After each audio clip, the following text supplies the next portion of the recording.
Hello, तो कैसे हैं आप लोग। तो मैं आपका भाई यू रामलाल आ गया सेकंड क्लास में करंट इलेक्ट्रिसिटी के, जिसमें जो भी क्वेश्चन किए हैं हम फटाफट से डिस्कस करेंगे, ट्राई करेंगे मिनिमम टाइम में कवर हो जाए। स्टार्ट करेंगे हम अपने पहले सवाल से। नहीं, पहला नहीं करेंगे। क्यों? क्योंकि स्टार्टिंग के 5 क्वेश्चन हमने कैपेसिटर के करवाए हैं, थोड़े से लेवल अप क्वेश्चन हैं। तो यही स्ट्रेटेजी आपको एग्जाम में भी अपनानी होती है कि ईजी क्वेश्चन को पहले करना होता है, हार्ड क्वेश्चन को बाद में। अब पता कैसे चलेगा कौन सा ईजी है कौन सा हार्ड? वो प्रैक्टिस से पता चलेगा, सिंपल है। करेंगे हम अपना पहला क्वेश्चन करने से पहले इस लेक्चर में बहुत सारे n नंबर्स ऑफ फॉर्मूले वाले पार्ट है, हम उसको ऐसे करके 5 मिनट में रिवाइज करेंगे। तरीके ऐसे बता दूंगा भाई, याद तो छोड़ो भूलना मुश्किल हो जाएगा। कैसे बता दोगे? क्या आप नीट की तैयारी कर रहे हो? हाँ मैं भी कर रहा हूँ। हाँ मैं भी नीट की तैयारी कर रहा हूँ। क्या इस नीट की तैयारी में चलना आसान है?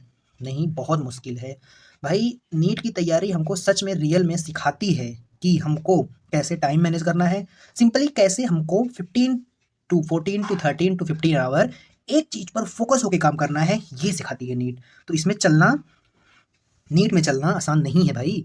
तो नीट में चलना किसको? मुझे। नीट में लेकिन मुझे चलना है और सिलेक्शन लेना है।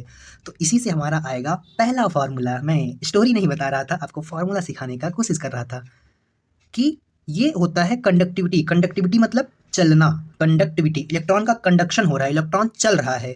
तो कंडक्टिविटी होता है, क्या होता है भाई? NEET. NEET N E E tau divided ओ तेरी ई स्क्वायर होगा, ई टाउ। ये मेरा हो गया क्या? नीट। किसको चलना है नीट में? मुझे, और सिलेक्शन लेना है। तो जो कंडक्टिविटी का फॉर्मूला होता है उसको आप ऐसे याद रखेंगे। कैसे? कि नीट में चलना मुश्किल है। क्या एम से मुश्किल भी कह सकते हो, जैसी आपकी बने ऐसे याद करेंगे। अब हमको ये बात पता है कि रजिस्टिविटी जो होती है वो कंडक्टिविटी की रेसिप्रोकल होती है। रजिस्टिविटी मतलब रुकना, रेजिस्टेंस जैसा। तो ये इसकी रेसिप्रोकल होती है। तो इसको हटा के मैं 1 अपॉन ये लिख सकता हूँ। हाँ ऐसे लिख सकते हैं। तो अगर मुझे सिर्फ ये लिखना हो तो क्या इसको मैं इधर भेज दूंगा, इसको इधर भेज दूंगा, इसको इधर। तब मेरी रजिस्टिविटी कितनी हो जाएगी? ये हो जाएगी यम डिवाइडेड बाई नीट। आपको स्टार्ट यहीं से करना है, इस बात का जरा ध्यान रखिएगा। हाँ अब क्या करेंगे? अब मुझे एक बात बताओ, रेजिस्टेंस हमने लोअर क्लास में क्या पढ़ा है? रेजिस्टेंस जो होता है वो होता है रो एल बाई ए। या आप ऐसे याद कर सकते हैं कि रजिस्टिविटी जो होती है वो होती है रा बाई एल। तो यहाँ से रजिस्टेंस आ जाएगा। तो ये मेरा होता है क्या? रजिस्टेंस। अब अगर मैं इस रजिस्टिविटी की वैल्यू को इसमें पुट करता हूँ तो ये मेरा क्या हो जाएगा?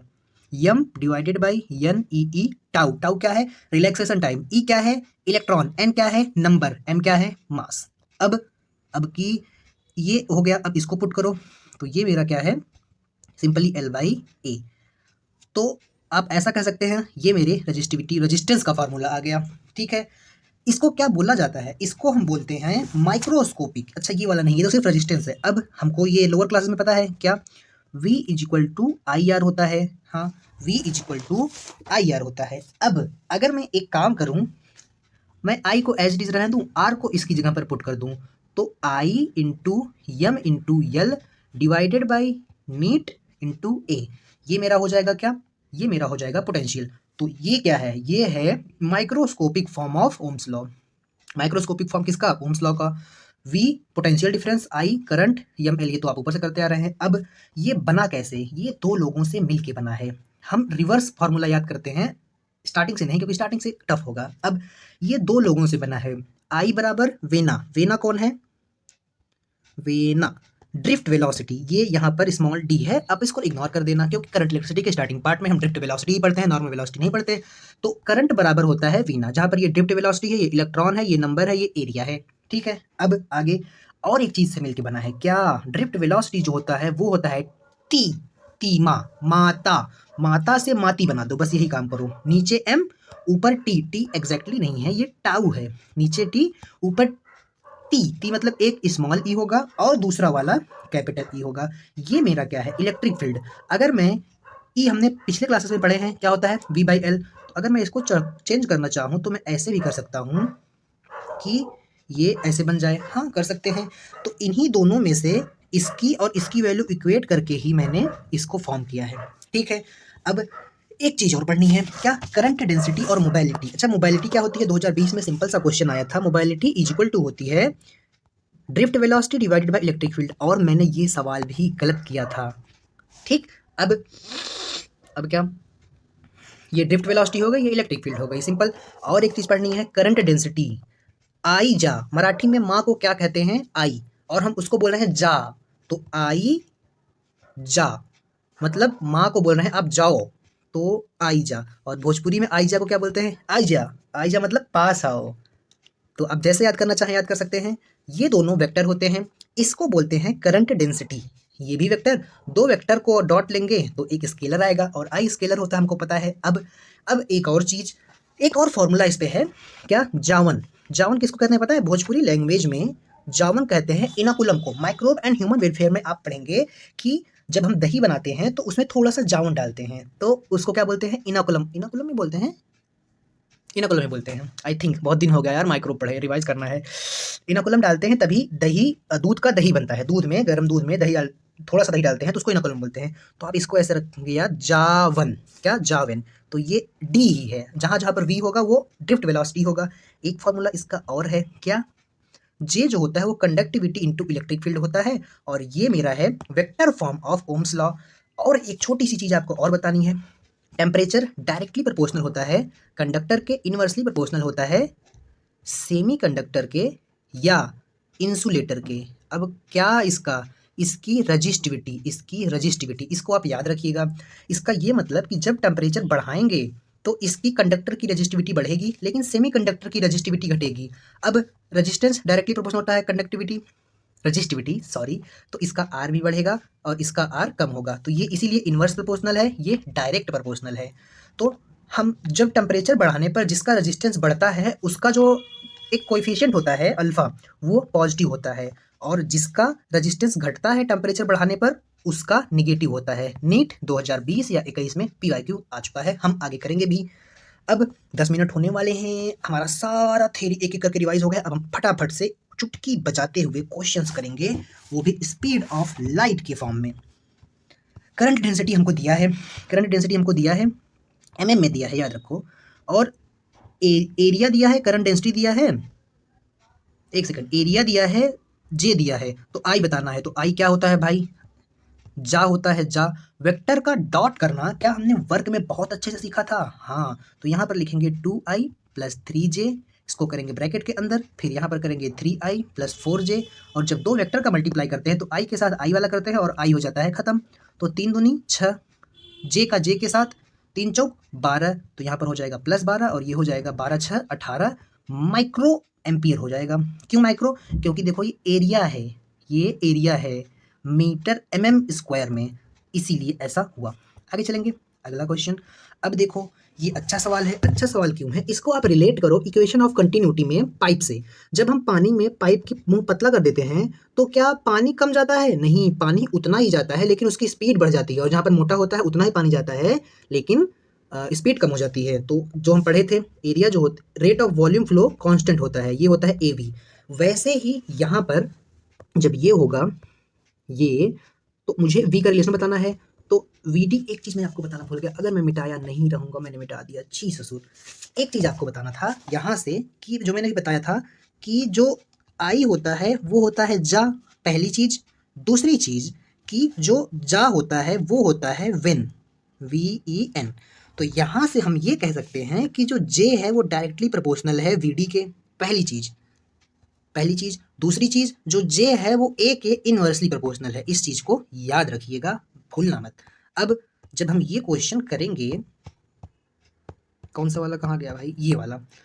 तो मुझे एक बात बताओ, उसमें अगर मैं J का कांस्टेंट मान लूँ, J क्या है? J मेरा है I इज इक्वल टू जा, मतलब करंट पर यूनिट एरिया। यहाँ पर करंट, यहाँ पर करंट और यहाँ पर करंट सेम होगा या अलग होगा? यहाँ पर एरिया कम है, यहाँ पर एरिया ज़्यादा है। तो मान लो अगर यहाँ से I आ रहा है तो यहाँ पर एरिया कम है, यहाँ पर एरिया ज़्यादा है, तो I दोनों में सेम रहेगा, I दोनों में सेम रहेगा। कैसे सेम रहेगा? जैसे जैसे ये सेम होता है उसी तरह कुछ I दोनों में सेम रहेगा, रेट ऑफ वॉल्यूम फ्लो। अब दूसरी चीज़, तो जो V है वो मेरा इनवर्सली प्रोपोर्शनल हो जाएगा एरिया का। अगर आपको कुछ बातें नहीं समझ में आती तो आप इतना याद रखिए कि drift velocity inversely proportional to area, और आप इसको मार लो रट्टा, क्योंकि ये टेक टू नेट में सवाल आ सकता है। तो यहाँ पर अगर I1 I2 के बीच में रिलेशन पूछता तो I1 बराबर I2 होता, लेकिन जिसका एरिया ज़्यादा, जहाँ पर एरिया ज़्यादा वहाँ पर वेलोसिटी कम। पानी की वेलोसिटी भी जहाँ एरिया ज़्यादा था कम होता था। तो ये 2 है, तो मेरा V2 जो होगा वो कम होगा, V1 ज़्यादा होगा। तो V2 कम होगा, V1 ज़्यादा होगा। आगे चलेंगे अगले क्वेश्चन पर। आ गए भाई हम अगले क्वेश्चन पर। क्या है भाई क्वेश्चन? क्वेश्चन ये कह रहा है कि एक पीस ऑफ कॉपर है, ठीक है, कंडक्टर है, हमको मिनिमम रेजिस्टेंस चाहिए, आर मिनिमम चाहिए, तो हमको लेंथ और डायमीटर बताना है। क्या ये डायरेक्टली प्रोपोर्शनल टू, फॉर्मूला लिख देते हैं पहले, रजिस्टिविटी L बाई ए होती है, तो ये directly proportional to L, inversely proportional to A होता है, ठीक है। अब ए में क्या आएगा? ए में तो पाई आर स्क्वायर आएगा, तो ऐसा भी कह सकते हैं हम कि directly proportional to L, inversely proportional to R square. तो ये मिनिमम होने के लिए L को मिनिमम होना पड़ेगा, L मिनिमम हो और R मैक्सिमम हो, तभी तो ये वाला मिनिमम होगा।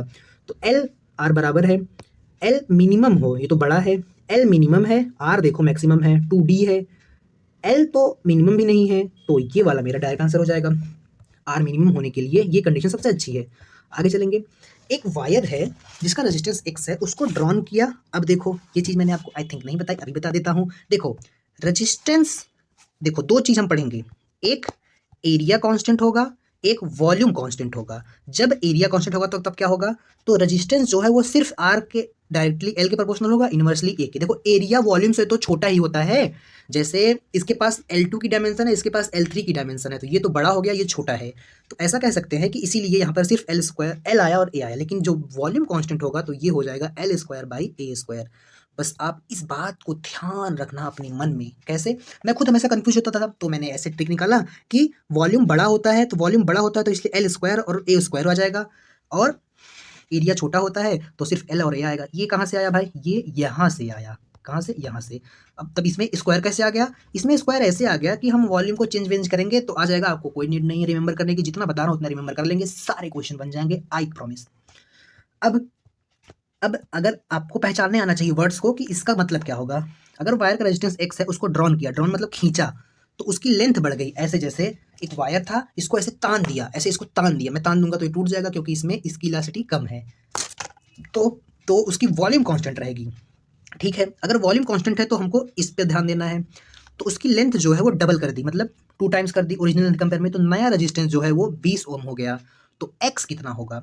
तो क्या हमको एक रिलेशन इसने बता दिया क्या कि ड्रॉन किया है तो वॉल्यूम कांस्टेंट और L2L हुआ है, तो R directly proportional to L square हो जाएगा। हाँ, जब इसकी रेजिस्टेंस X थी, अब वायर रेजिस्टेंस X जब X थी, तो मान लेते हैं ऐसा करते हैं, R1 by R2 is equal to L1 by L2 का होल स्क्वायर। देखो जब प्रोपोर्शनल रहता है तो ऐसे हम रेशियो ले सकते हैं। अब R1 मतलब जब इसकी रेजिस्टेंस X थी, R2 मतलब जब इसकी रेजिस्टेंस इतनी बिकम हो गई। देखो इंक्रीज और डिक्रीज, डिक्रीज टू बाई, यहाँ पर खेल सकता था लेकिन इसने सीधा बोल दिया कि इसकी रेजिस्टेंस इतनी हो गई, तो कितनी हो गई? 20 हो गई। अब L1 कितना था? मान लेते हैं इसकी इनिशियल लेंथ L थी और फाइनल लेंथ क्या हो गई? डबल, मतलब 2L हो गई, इसका होल स्क्वायर। तो L से L कैंसिल हो जाएगा और होल स्क्वायर करेंगे तो यहाँ पर आ जाएगा 1/4, ये हो जाएगा x/20। यहाँ से x की वैल्यू क्या आ जाएगी? 4 से इसको काटेंगे या इसको इस साइड लेके चले जाओ तो 4 × 5 = 20, तो x जो मेरा है वो 5 आ जाएगा, मतलब ये वाला आंसर। आगे चलेंगे अगले क्वेश्चन पर। क्या है भाई अगला क्वेश्चन?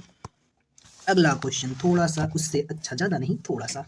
क्या पूछा है भाई क्वेश्चन में? एक पीस ऑफ वायर है, उसको 4 इक्वल पार्ट में कट किया, फिर उसको बंडल किया, ऐसे चारों को बंडल किया, form a thicker wire compared with original wire, resistance इसकी क्या होगी? तो मुझे एक बात बताना, जब इसको ऐसे बंडल कर देंगे तो इसकी रेजिस्टेंस में क्या फ़र्क पड़ेगा? क्या इसकी जो लेंथ थी वो क्या हो गई? L/4, लेकिन जो इसकी एरिया है, एरिया क्या ये मोटाई होती है, तो ये 4 टाइम्स हो गई। एरिया कितनी हो गई? 4A हो गई। बस नया रेजिस्टेंस निकालने के लिए आप चाहो तो प्रॉपर फार्मूला लिखो, आप चाहो तो मेरी तरह डायरेक्ट कर सकते हो ऐसे। L/A होता है, हमको क्या बताना है? सिर्फ इंक्रीज बताना है ना। रेजिस्टेंस बंडल करेंगे तो ओरिजिनल के कंपेयर में कितना टाइम्स डिक्रीज होगा या सेम रहेगा। तो L को जो मैंने क्या किया, L मेरा L/4 हो गया, ठीक है, लेंथ मेरा कम हो गया और एरिया जो है वो 4 टाइम्स हो गया।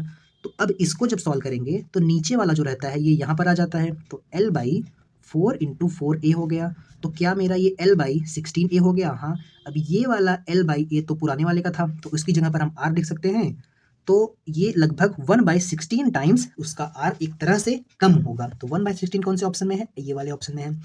आगे चलेंगे अगले सवाल पर। 2 कॉपर वायर हैं, एक नहीं 2, एल और 2L है, उसका रेडियाई है, ये है, रेशियो है। स्पेसिफिक रेजिस्टेंस, स्पेसिफिक रेजिस्टेंस को क्या बोलते हैं भाई?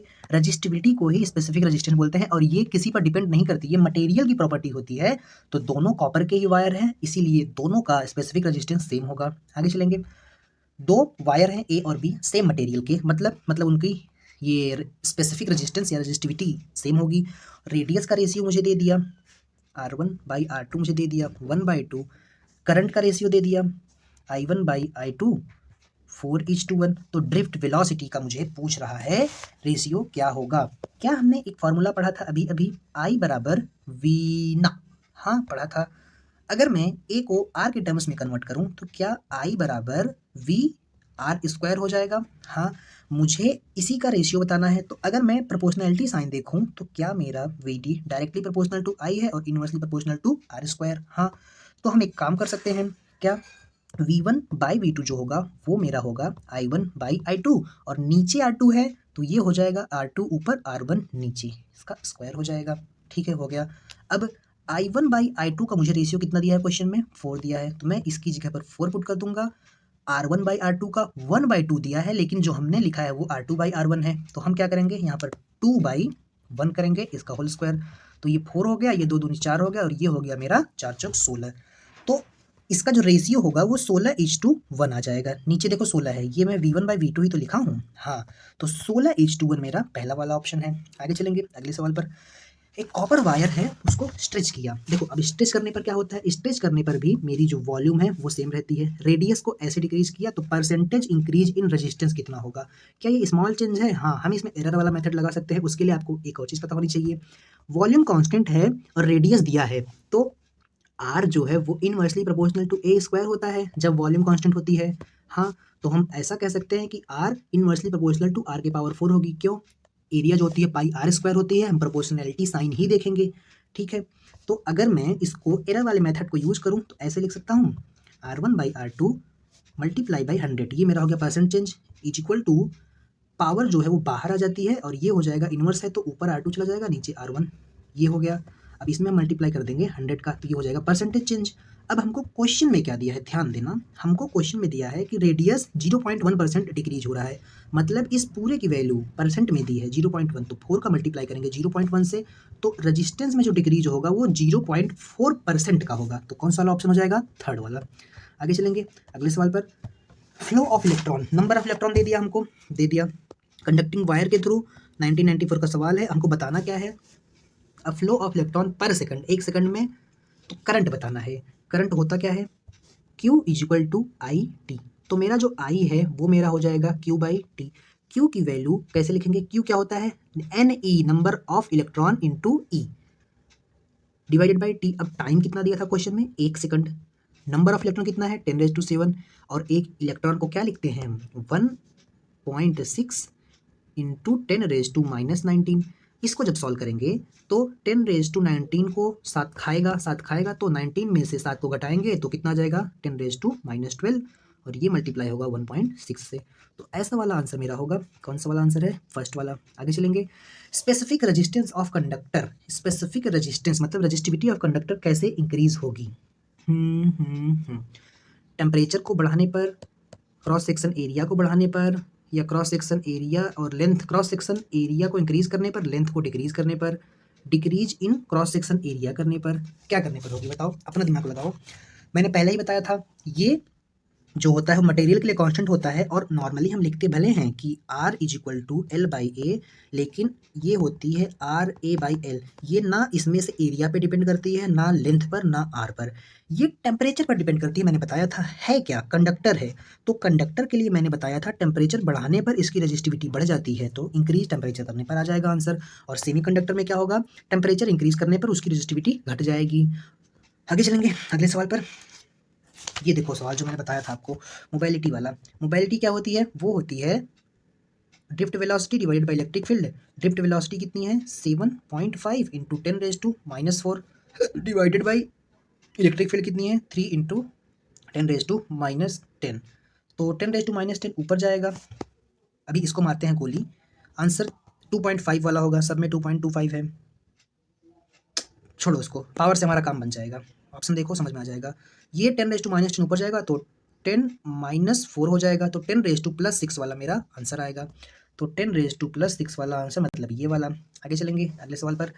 हमको नया रेजिस्टेंस बताना है। अगर मैंने मेल्ट किया n टाइम्स ऑफ इस ओरिजिनल लेंथ, मेल्ट किया तो क्या होगा, वॉल्यूम कांस्टेंट, वॉल्यूम अगर कांस्टेंट है तो r जो होगा वो directly proportional to L square होगा। हाँ, फिर अगर हम इसका रेशियो लिखेंगे R1/R2 is equal to L1/L2 का होल स्क्वायर।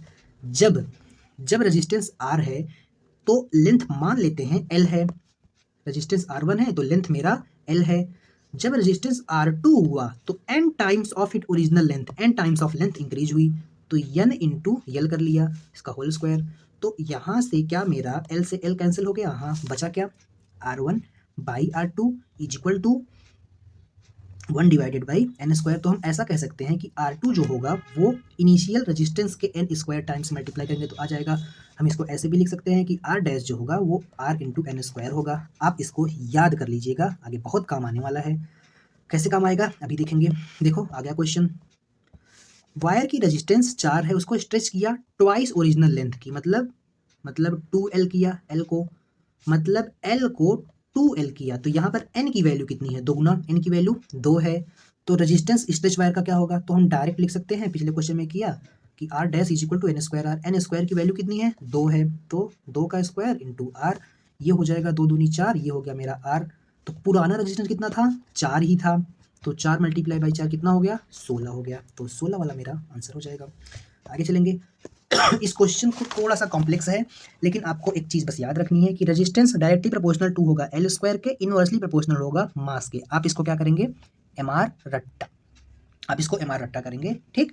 तो इलेक्ट्रिकल रेजिस्टेंस का रेशियो बताना है, तो हमको लेंथ का रेशियो दिया है, हमको मास का रेशियो,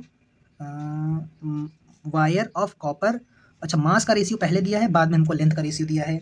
तो अगर मैं लिखूं तो ऐसे लिख सकता हूँ इनका रेशियो, L1 का square divided by M1 is to L2 का square divided by M2 is to L3 का square divided by M3।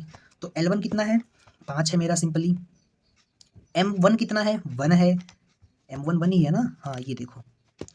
L2 कितना है, 3 है, तो 3 का स्क्वायर, M कितना है, 3 है, M2 3, अरे यार चल नहीं रहा है, 3 है। L3 कितना है, L3 मेरा 1 का स्क्वायर, और M3 कितना है, 5 है। तो जब हम इसको सॉल्व करेंगे तो ये आ जाएगा 25/1, 9/3, 1/3, 1/5, ये 5 है। तो अगर मुझे इसको एक सिंपल रेशियो में लाना हो तो हम एक काम करेंगे, हम इन सब में किसका मल्टीप्लाई करें बताओ,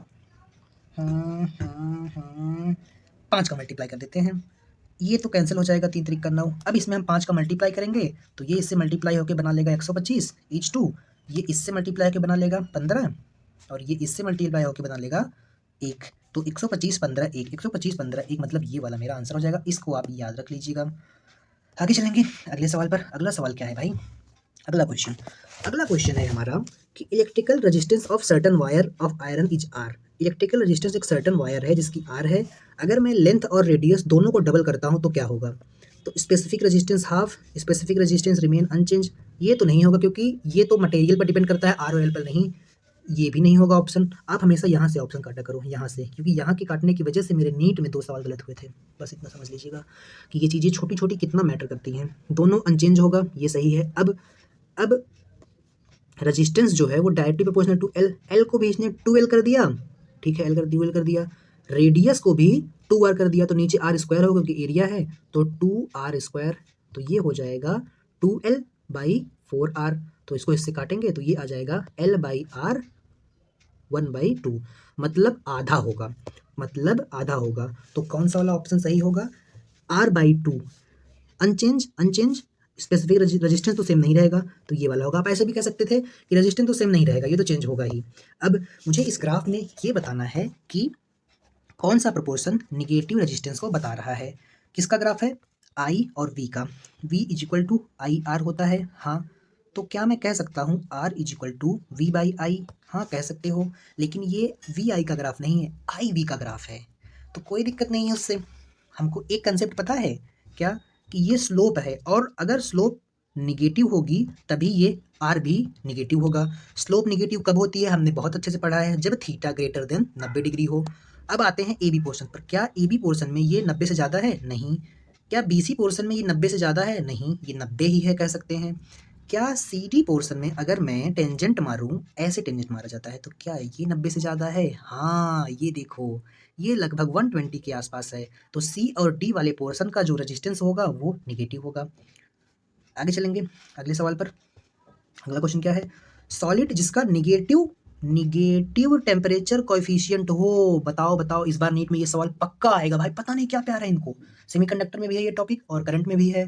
तो निगेटिव मतलब जिसका टेम्परेचर बढ़ाने पर रेजिस्टेंस कम हो या रेजिस्टिविटी कम हो, ऐसा कौन होता है? ऐसा सेमीकंडक्टर और इंसुलेटर होते हैं। तो ये वाला ऑप्शन सही हो जाएगा। आगे चलेंगे। ये वाला क्वेश्चन थोड़ा सा अच्छा है, तो इसको हम क्या करेंगे, कंसेप्ट से करेंगे। कौन से कंसेप्ट से? जो कंसेप्ट हमने वर्क पावर में सीखा था। क्या सीखा था भाई? क्वेश्चन में क्या दिया है? Mean free path of electron दिया है, mean free path of electron दिया है, mean free path of electron दिया है, इलेक्ट्रिक फील्ड दिया है 2 इलेक्ट्रॉन वोल्ट। और मुझे क्या बताना है? मुझे बताना है इलेक्ट्रिक फील्ड। अबे यार मुझे समझ में नहीं आ रहा क्या बताना है। मुझे बताना है electric field which can give, अच्छा हाँ, वह इलेक्ट्रिक फील्ड बतानी है जो इतना इलेक्ट्रॉन वोल्ट एनर्जी दे सके। तो एक इलेक्ट्रिक फील्ड का फॉर्मूला तो ये V/L होता है। तो यहाँ पर डायरेक्टली ये तो नहीं लगेगा, तो क्या लगेगा? यहाँ पर लगेगा मेरा simply change in kinetic energy होती है क्या? वो होती है वर्क के बराबर। और वर्क और एनर्जी तो एक तरह से डायमेंशनली सेम होता है। हैं वर्क फोर्स, हाँ सेम होता है, कोई दिक्कत नहीं। तो change in kinetic energy is equal to work done होता है। अब वर्क डन क्या होता है? फोर्स इनटू डिस्प्लेसमेंट होता है भाई। अब मुझे बताओ एक इलेक्ट्रॉन पर वर्क कितना होगा? सिंपली फोर्स कितना होगा? Q इंटू ई। क्यू कितना है यहाँ पर? ई कितना है? ई सिंपली ई है, यही ई तो हमको निकालना है। डिस्प्लेसमेंट कितना होगा? एल मीन, वो हमको क्वेश्चन में दिया है ये। अब यहाँ से हम ई लिखेंगे। जब हम ई लिखेंगे तो ये चेंज इन काइनेटिक एनर्जी इधर आ जाएगी और मेरा E/L इधर आ जाएगा। अब चेंज इन काइनेटिक एनर्जी, यही एनर्जी मिलने के लिए ये तो हमको क्वेश्चन में दी है, कितना है? 2 electron volt divided by E into L. L की वैल्यू कितनी है? 4 इंटू 10⁻⁻8 है। क्या ई से ई काट दूँ? काट दो, कोई दिक्कत नहीं है। तो बचेगा क्या? तो मेरा बचेगा सिर्फ 2 डिवाइडेड बाई 4 इंटू 10⁻⁻8। अगर मैं इस -8 को ऊपर लेके जाऊँ तो ये हो जाएगा 20 इंटू +8 डिवाइडेड बाई 4। अब मुझे एक बात बताओ, अगर मैं इसका 1 मिनट 2 था ना, एक पावर अगर मैं दूंगा तो ये बन जाएगा 20 और ये बन जाएगा 10⁻7 डिवाइडेड बाई 4, 4 बचे 20। तो 5 इंटू 10⁻7 भी मेरा आंसर हो जाएगा, मतलब ये वाला। आगे चलेंगे। फ्यूज के लिए क्या यूज करते हैं? फ्यूज के लिए, अरे यार आंसर ही बता दिया मैंने, sorry. Which one the following circuit act as a protective device?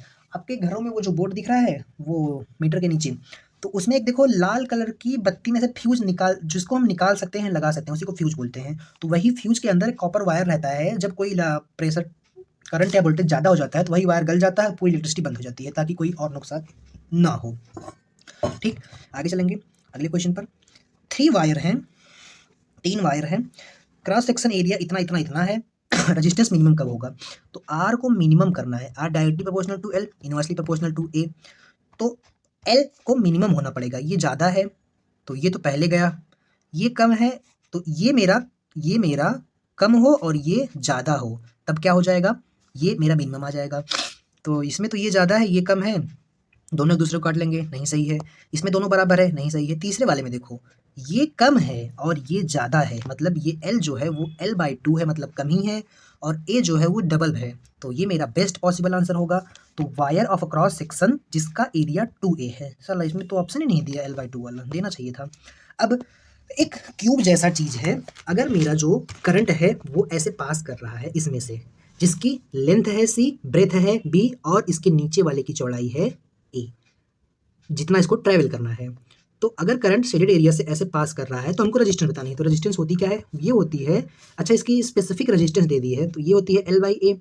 अब मुझे एक बात बताओ कि इसका L कितना होगा? ये यहाँ से यहाँ तक चल के गया, तो रेजिस्टेंस इंटू A, एरिया कितना होगा? ये वाला एरिया, ये वाला।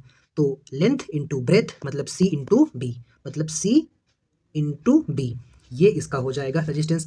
ऐसे ही सेम अगला सवाल, जब यहाँ से ये पास करेगा तो ये कितना चल रहा है, ये C चल रहा है, तो R क्या हो जाएगा, रजिस्टिविटी इंटू एल। एल कितना है इस बार, जितना ये चलेगा, C है, एरिया कितना है, ये वाला एरिया, ये लेंथ इंटू ब्रेथ, तो ये मेरा रजिस्टेंस हो जाएगा।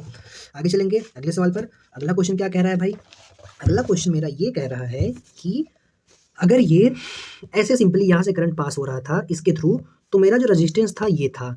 अगर मैं बीच से एक काम करूँ इतना पार्ट, ये इसको मैं इस पर चद्दर चढ़ा दूँ या इसको मैं रिमूव कर दूँ, ये मान लो पैक था और फिर मैं इतना पार्ट रिमूव कर रहा हूँ, तो जब इतना पार्ट रिमूव कर दूंगा तो रेजिस्टेंस क्या बचेगी, तो इसका जो रिमूव्ड पार्ट है उसका रेडियस r है, जो टोटल पार्ट है वो 2r है, तो l तो दोनों के लिए सेम होगी, रो एल सेम होगी, लेकिन एरिया ये बड़ा वाला, ये पूरा इतना वाला एरिया माइनस करेंगे इतना वाला एरिया, तो पूरा वाला एरिया पाई 2r का स्क्वायर, बीच वाला एरिया छोटा वाला पाई r स्क्वायर, तो ये हो जाएगा क्या, ये हो जाएगा 2 दूनी 4r का स्क्वायर माइनस पाई r का स्क्वायर, तो 4 पाई आर स्क्वायर से सिर्फ पाई आर स्क्वायर निकलेगा, तो 3 पाई आर स्क्वायर बचेगा और यही मेरा आंसर होगा। अब आते हैं हम अपने कैपेसिटर वाले सवाल पर। साला कैपेसिटर पीछा ही नहीं छोड़ रहा है, ऐसा लग रहा है ना। करते हैं भाई, जब दिया है सर ने तो कुछ सोच के दिया होगा, करते हैं इसको। तो वैसे तो ये क्वेश्चन थोड़ा सा लेवल अप है। क्यों लेवल अप है, क्योंकि नीट में ये सवाल नहीं पूछेगा। अगर नीट में पूछा तो क्या पूछेगा बताओ, ऐसा पूछेगा, टोटल नंबर ऑफ कैपेसिटर जो 2 माइक्रोफेराड और 300 watt capacitor needed to obtain capacitance 4 microfarad, और यहाँ 1200 की जगह क्या दिया रहेगा, 600 दिया रहेगा। सिंपल, ठीक, इस बात का आप ध्यान रखिएगा, जो नीट में आएगा। लेकिन ये नीट के थोड़ा सा लेवल ऊपर है, इसीलिए ये सवाल थोड़ा सा अच्छा है। तो मेरे पास अवेलेबल है 2 माइक्रोफेराड के बहुत सारे कैपेसिटर, जिनकी पोटेंशियल या फिर पोटेंशियल डिफरेंस V जो है वो मेरी 300 है। हमको चाहिए क्या, हमारी रिक्वायरमेंट है कि कैपेसिटी 4 माइक्रोफेराड हो और पोटेंशियल 1200। तो सिंपल है भाई, एक काम करो, ऐसे एक कैपेसिटर लो, ऐसे एक कैपेसिटर लो, दोनों को पैरेलल यार दोनों को हम पैरेलल में जोड़ देंगे। तो जब दोनों को पैरेलल में जोड़ देंगे, एक 2 का है एक 2 का है, तो दोनों को मिला के 4 माइक्रोफेराड की कैपेसिटी आ जाएगी। लेकिन क्या हमको पता है पैरेलल में जो पोटेंशियल होती है वो सेम होती है, तो पूरे के अलॉन्ग जो पोटेंशियल है वो तो मेरी 300 ही रह जाएगी। सॉरी, यहाँ पर 600 नहीं, यहाँ पर 300 बताना था, 300 होगी, ऐसा नीट में आएगा। ठीक, अब क्या करें तब एक काम करते हैं ना भाई, मुझे पोटेंशियल पैरेलल में बढ़ती है, पैरेलल में सेम रहती है, तो हम इसको सीरीज में जोड़ते हैं। लो सीरीज में जोड़ो, तो ये एक कैपेसिटर, ये एक कैपेसिटर, ये एक कैपेसिटर, ये एक, ये एक, ये एक, ये एक, 4 हो गए। हाँ, एक की पोटेंशियल कितनी है, 300, और पैरेलल में हम जोड़ते जाते हैं 300 300 300। क्यों सिंपली जोड़ रहे हैं, क्योंकि सबकी जो कैपेसिटी है वह 2 ही है, सबकी 2 ही है। का क्या मतलब है, कैपेसिटी सीरीज में इनवर्सली प्रोपोर्शनल टू पोटेंशियल होती है, सीरीज में चार्ज सेम होता है। अगर ये 2 की जगह 4 होती तो हम एक्स वाला मेथड यूज़ करते, लेकिन सबकी कैपेसिटी 2 ही है, तो ये होगा। तो क्या मेरा वी रिक्वायर्ड मिल जाएगा, 3 के 3, 3 दूनी 6, 3 त्रिक 3 चौक 12, हाँ ये तो मिल गया भाई। लेकिन अगर हम इसको सीरीज में जोड़ेंगे तो n इक्वल कैपेसिटर सीरीज में जोड़ने पर c by N C equivalent होता है। तो a की कैपेसिटी कितनी है, 2, ऐसे कितने हैं 4, तो ये जो c इक्विवेलेंट है वो तो भाई मेरा रिक्वायर्ड नहीं आ रहा है, ये तो हाफ आ रहा है, रिक्वायरमेंट 4 की है। तो एक काम करेंगे, हम इसी के पैरेलल में ऐसे 4 कैपेसिटर और जोड़ देंगे। पैरेलल में जोड़ रहे हैं तो ये तो सेम ही रहेगा, ये मेरा ऐड होगा, तो यहाँ पर एक और सी इक्विवेलेंट आएगी, वो हो जाएगी हाफ। तो अभी भी मेरी सी की कमी नहीं पूरी हुई, तो ऐसे एक और जोड़ देंगे, ऐसे एक और जोड़ देंगे। तो ऐसे हमने कितने जोड़ दिए, 4 जोड़ दिए। क्यों 4 जोड़े, क्योंकि half half half half half half half 4 हो गया, 5 6 7 8, ऐसे हम 8 जोड़ेंगे, तब हमारा जो सी इक्विवेलेंट है वो कितना हो जाएगा, वो 4 आएगा। लेकिन v जो है वो 1200 ही रहेगा, क्योंकि पैरेलल में है। आप चाहें तो ऐसे 8 8 8 जगह तो लिख नहीं सकते, तो मान लेंगे कि हम n जोड़े, ऐसे n लाइन को जोड़े, तो n multiply by half, requirement कितनी है 4 की, ये मेरा क्या है, नंबर ऑफ लाइन, ये 1 लाइन 2 लाइन 3 लाइन 4 लाइन, ऐसे नंबर ऑफ लाइन। तो यहाँ से n की वैल्यू कितनी आ गई, 8 आ गई। तो ऐसी 8 लाइन है। क्या एक लाइन में 4 कैपेसिटर है, हाँ एक लाइन में 4 कैपेसिटर है। ऐसी कितनी लाइन्स हैं, ऐसी 8 लाइन्स है, तो 4 8 32 आ जाएगा, मतलब हमको 32 कैपेसिटर की रिक्वायरमेंट होगी ये चीज़ ऑब्टेन करने के लिए। तो आंसर हमारा आ जाएगा 32। आगे चलेंगे अगले क्वेश्चन पर। अगला क्वेश्चन भी कुछ इसी प्रकार से है कि मेरे पास 10 माइक्रोफेराड का कैपेसिटर है। यहाँ पर देखो वी वाला गेम नहीं है, थोड़ा आसान होगी चीज़ें। 10 माइक्रोफेराड कैपेसिटर है और मुझे रिक्वायरमेंट है सी इक्विवेलेंट 12 की इस 10 का यूज करके। तो क्या करेंगे भाई, एक काम कर सकते हैं, हम 4 कैपेसिटर को 1 2 3 4 5 3 4 5 5 कैपेसिटर को पैरेलल में जोड़ेंगे, सीरीज में जोड़ेंगे। तो इनकी जो कैपेसिटी है वो कितनी आ जाएगी, सी इक्विवेलेंट इन पांचों की, एन कैपेसिटर जिसकी कैपेसिटी सी है, तो सी की वैल्यू कितनी है 10, एन कितना है 5, तो ये मेरा इनका सी इक्विवेलेंट 2 आ गया। तो इस पूरे का सी इक्विवेलेंट 2 आ गया। अब इसको हम एक काम करेंगे, पैरेलल में जोड़ देंगे एक सी के साथ, मतलब एक 10 के साथ। तो ये वाला 10 इसके साथ पैरेलल में है तो डायरेक्ट ऐड हो जाएगा और मेरा रिक्वायर्ड कैपेसिटेंस 12 आ जाएगा। ये थोड़ा सा इजी था, ये नीट में आ सकता है, लेकिन अच्छा सवाल जरूर है भाई, इसमें कोई दो राय नहीं। तो 1 2 3 4 5 6 ऐसे 6 कैपेसिटर लगेंगे, तो 6 विल बी माई आंसर। आगे चलेंगे, ये तो फिर से थोड़ा सा अच्छा वाला सवाल आ गया, बहुत अच्छा नहीं, थोड़ा ही अच्छा है, जैसा पहला वाला सवाल था कि मेरे पास अवेलेबल है 4 माइक्रोफेराड और 200 वाट, तो कितने कैपेसिटर लगेंगे कि मेरी रिक्वायरमेंट जो है वो है कि 4 माइक्रोफेराड हो जाए और मेरा जो वोल्टेज है वो 1000 हो जाए। तो क्या करेंगे भाई इसके लिए, जो अभी तक हम करते आए हैं, क्या एक काम करेंगे, अगर मैं इस 4 को ऐसे सिंपली ऐड कर दूं तो मेरी सी की कमी तो पूरी हो जाएगी, ये रिक्वायर्ड है ये तो पूरा हो जाएगा, लेकिन ये तो 200 ही रह जाएगा, तो इसकी कमी नहीं पूरी होगी।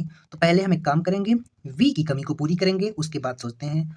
तो हम एक काम करेंगे, ऐसे एक कैपेसिटर लेंगे, दूसरा ले लिया, तीसरा ले लिया, चौथा ले लिया, पांचवा ले लिया, 5 ले लिए। सीरीज में पोटेंशियल अगर कैपेसिटेंस सेम है तो, एक सेकेंड, 4 है, सेम है तो सिंपली ऐड होते जाएगा। हाँ, कितना कितना है 200 200 200 200 200। तो क्या मेरा रिक्वायरमेंट जो वी का था वो 1000 का था, वो तो पूरा हो गया, लेकिन जो सी इक्विवेलेंट का रिक्वायरमेंट था वो तो भाई 4 capacitor, same capacity, C by N, C की वैल्यू 4, एन की वैल्यू 5, तो ये तो भाई मेरा 4/5 ही आया। मुझे ये वाली वैल्यू कितनी चाहिए थी, ये वाली वैल्यू मुझे चाहिए थी 8। तो एक काम करेंगे, मान लेंगे हम फिर यहाँ पे ऐसे ऐसे बहुत सारी एन लाइन्स लगाएंगे, तो एन लाइन्स लगाएंगे जिसमें सबकी कैपेसिटी, पूरे लाइन कैपेसिटी 4/5 होगी, तो हमारा रिक्वायर्ड कितना है 8 है, तो ये 8 हो गया। तो यहाँ से जो एन की वैल्यू है वो मेरी क्या आ जाएगी, 5 8 40 डिवाइडेड बाई 4, ये यहाँ आ जाएगा, तो एन की वैल्यू जो है वो 10 आ जाएगी। मतलब ऐसी 10 लाइन्स बनानी पड़ेंगी। तो एक लाइन में कितना कैपेसिटर, 1 2 3 4 5, तो 10 लाइन में कितना कैपेसिटर 50, तो 50 कैपेसिटर मेरा इसका आंसर आएगा। मुझे मिनिमम 50 कैपेसिटर चाहिए। आगे चलेंगे अगले सवाल पर। अगला सवाल होमवर्क दिया था सर ने, करते हैं इसको। यहाँ पर देखो अब अवेलेबल कितना है, अवेलेबल, इस क्वेश्चन में थोड़ा सा ट्विस्ट है, आपको समझने में एक थोड़ी सी दिक्कत हो सकती है। क्या, मुझे एक बात बताओ, अगर आप दुकान पर पेन लेने जाओगे तो क्या बोलोगे, मुझे एक पेन दे दो, ऐसे या तो 2 पेन दे दो, या तो 3 पेन दे दो, या तो 5 पेन दे दो, ऐसे थोड़ी कहोगे कि मुझे आधी पेन दे दो, मुझे 1.5 पेन दे दो, ठीक। तो आप कहोगे या तो 1 2 या तो 2 2, 1.5 नहीं। बस इस बात को याद रखना, ये वाला चीज इसमें यूज होगा। क्या दिया है क्वेश्चन में, 2 माइक्रोफेराड कैपेसिटी मेरी, ये मेरी रिक्वायरमेंट है, अक्रॉस द पोटेंशियल डिफरेंस, ये पोटेंशियल की रिक्वायरमेंट है। अगर मेरे पास बहुत सारे 1 माइक्रोफेराड के कैपेसिटर हैं और उनकी पोटेंशियल 300 से ज़्यादा नहीं है, मतलब 300 है कह सकते हैं, नॉट मोर देन 300, तो 300 से कम भी हो सकती है, ये वाला चीज़ भी इसमें यूज़ होगा, लेकिन पेन वाला कंसेप्ट इसमें लगेगा। अब मुझे एक बात बताओ, तो मैं कितना मिनिमम कैपेसिटर यूज़ करूँ ये वाली चीज़ अचीव करने के लिए। तो एक काम करो, एक ऐसे लगा दो, एक ऐसे लगा दो, हो गया भाई अचीव। भाई सी तो तेरा अचीव हो गया, लेकिन वी का क्या करेगा, वी तो तेरा अभी भी 300 ही रह जाएगा क्योंकि ये पैरेलल में है। तो एक काम करो, जैसा पहले क्वेश्चन में किया था, क्या कि हम एक काम करेंगे, एक कैपेसिटर, 2 कैपेसिटर, 3 कैपेसिटर लगा दिए, मान लो 3 लगा दिए, तो 3 लगाने पर क्या होगा कि एक की कैपेसिटी 1 1 1, पोटेंशियल 300 300 300, ठीक है। तो यहाँ पर जो सी इक्विवेलेंट आएगा वो मेरा 1/3 आ जाएगा, बट ये वी तो मेरा पूरा नहीं हो पा रहा है, मुझे यहाँ पर वी कितना चाहिए, यहाँ पर वी मुझे 1000 चाहिए, ये मेरी रिक्वायरमेंट है। तो मान लो मुझे पता नहीं चल पा रहा है कि मैं कितना कैपेसिटर लगाऊं, तो यहाँ पर 3 लगाओगे या तो 4 लगाओगे, 3 लगाने पर मेरी रिक्वायरमेंट पूरी नहीं हो रही तो हम 4 लगा देंगे। इसको ऐसे भी कह सकते हैं कि n कैपेसिटर लगाऊंगा जिसकी पोटेंशियल 300 होगी और मेरी रिक्वायर्ड 1000 है, तो n की वैल्यू जो है वो आ जाएगी 1000/300। तो ये इससे कटेगा, ये इससे कटेगा, ये इससे, तो 3.3, तो 3.3 जैसा कोई कैपेसिटर नहीं होता, या तो 3 होगा या तो 4 होगा, तो हम कम वाला नहीं, हम ज़्यादा वाला ही लेंगे, तो हम यहाँ पर एक और कैपेसिटर ले लेंगे। ठीक है, अब ले तो लिए, तो यहाँ पर अब सी इक्विवेलेंट 1/4 आ जाएगी। अब ऐसे ऐसे 1/4 कितनी लाइन लगाऊं कि मेरा रिक्वायरमेंट कितना है, 2, तो मैं मान लेता हूं मैंने m लाइन ऐसी लगाई, रिक्वायरमेंट मेरा 2 था, एक लाइन की कैपेसिटी 1/4, तो m की वैल्यू कितनी आ जाएगी, यहाँ से ये साइड चला जाएगा तो 8, तो ऐसी 8 लाइनें बनानी पड़ेंगी। एक लाइन में 4 कैपेसिटर, तो 8 लाइन में कितना कैपेसिटर, 8 × 4, तो 8 चौके 32 कैपेसिटर मेरा आंसर हो जाएगा। आगे चलेंगे अगले सवाल पर। अगला क्वेश्चन क्या कह रहा है भाई, अगला क्वेश्चन ये कह रहा है कि एक बार मैं N1 कैपेसिटर को सीरीज में लगा रहा हूँ, ये देखो सीरीज में लगा रहा हूँ कि नहीं लगा रहा हूँ, हाँ सीरीज में लगा रहा हूँ। जिस ईच कैपेसिटर की कैपेसिटी C1 है, उसको चार्ज किया सोर्स से, पोटेंशियल डिफरेंस 4 है। फिर हम एक दूसरा कॉम्बिनेशन बना रहे हैं N2 कैपेसिटर का। N2 मतलब ऐसे बहुत सारे हो सकते हैं जिसमें ईच की कैपेसिटी C2 है और पोटेंशियल डिफरेंस V है। अगर it has same total energy stored in it, इन दोनों में सेम टोटल एनर्जी स्टोर हो रही है, तो C1 C2 in term of C1 बताओ, तो क्या होगा। मुझे एक बात बताओ, इसका C इक्विवेलेंट कितना होगा, N कैपेसिटर सीरीज में, तो C/N1 हो जाएगा, N1 कैपेसिटर बोल दिया। अब ये पैरेलल में है, तो इसका जो C इक्विवेलेंट होगा वो क्या हो जाएगा, N कैपेसिटर पैरेलल में, तो सीधा ये तो N × C2 हो जाता है, पुरानी क्लास में पढ़ चुके हैं हम, कोई नहीं बोलेगा कहाँ से लिखा। अब तो इसकी जो एनर्जी लिखेंगे हम, वो लिखेंगे क्या, हाफ CV का स्क्वायर। अब मुझे एक बात बताना, यहाँ पर C कितना है, C इक्विवेलेंस वो कितना है, C1/N1 मल्टीप्लाई बाई V कितना है, V मेरा सिंपली 4V है, 4V का स्क्वायर हो जाएगा, ये हो जाएगा C1/2N1 × 4 चौक 16V, 2 से इसको काटेंगे तो ये 8 C1V डिवाइडेड बाई N हो जाएगा। ये मेरा आ गया क्या, पहले वाले में एनर्जी स्टोर। अब दूसरे वाले में एनर्जी स्टोर देख लेते हैं, दूसरे वाले में कितना एनर्जी स्टोर होगा, सिंपली हाफ CV का स्क्वायर। C इक्विवेलेंस कितना है, N2 था ना, N2 था, N2 यहाँ पर N2 होगा, N2 क्या हो गया, N2 C2, C इक्विवेलेंस, और V कितना है मेरा, V मेरा है सिंपली सिर्फ V है, उसमें V था तो V स्क्वायर हो गया। अब यहाँ पर जब इसको सॉल्व करेंगे तो ये N C2 V2, एक सेकंड, V2 नहीं, V स्क्वायर है, V स्क्वायर डिवाइडेड बाई 2 आ जाएगा। अब क्वेश्चन में ही बोल दिया कि ये और ये एनर्जी बराबर है, तो बस दोनों को इक्वेट कर दो, N C2 V स्क्वायर, ये V स्क्वायर होगा, V square divided by N1।